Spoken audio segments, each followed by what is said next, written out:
And now Mr Farage for the FD Group. Thank you. What we're seeing in this chamber this morning, and indeed across the whole of Europe, is an irreconcilable cultural difference between Greece and Germany, a split between the north and the south of Europe.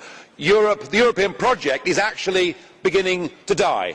Nobody in this room will recognise that, but actually the peoples of Europe are saying we were never asked whether we wanted this. This has been foisted upon us. And we need to understand why EMU doesn't work.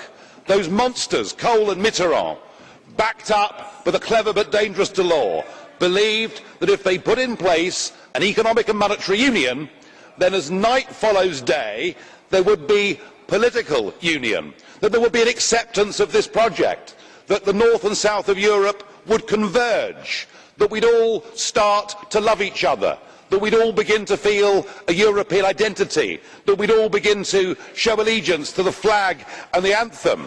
Those of us, of course, that criticised this were told that we were extremists and we lacked vision. Well, one vision we didn't lack is we understood that the countries of Europe are different, and that if you try and force together different people or different economies without first seeking the consent of those people, it is unlikely to work, and the plan has failed. This isn't just Greece we're talking about today.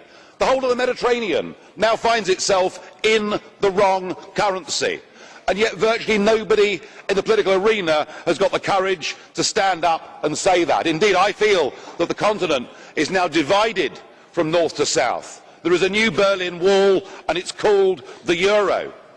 And the old enmities have been resumed. Just listen to the way that the German leader of the Christian Democrat group this morning attacked Mr Tsiprasovi. I think it was absolutely disgusting, but it shows the way north and south now feel about each other. Mr Tsiprasovi, your country should never have joined the euro. I think you acknowledge that, but the big banks, the big businesses and big politics forced you in. Goldman Sachs, the German arms manufacturers, they were all very happy. And when the bailouts began, they weren't for the Greek people. Those bailouts were to bail out French, German and Italian banks. They haven't helped you at all.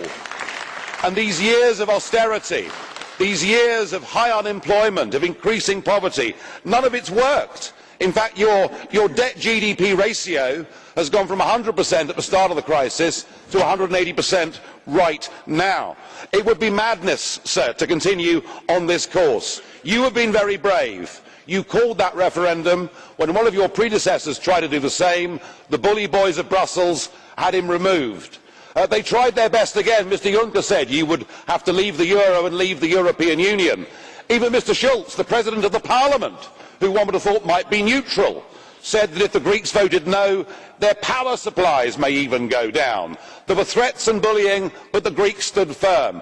But, sir, you cannot have your cake and eat it. They will give you no more, these people. They can't afford to. If they give you more, they'll have to give other Eurozone members more. So your moment has come. And frankly, if you've got the courage, you should lead the Greek people out of the Eurozone with your head held high. Get back your democracy. Get back control of your country.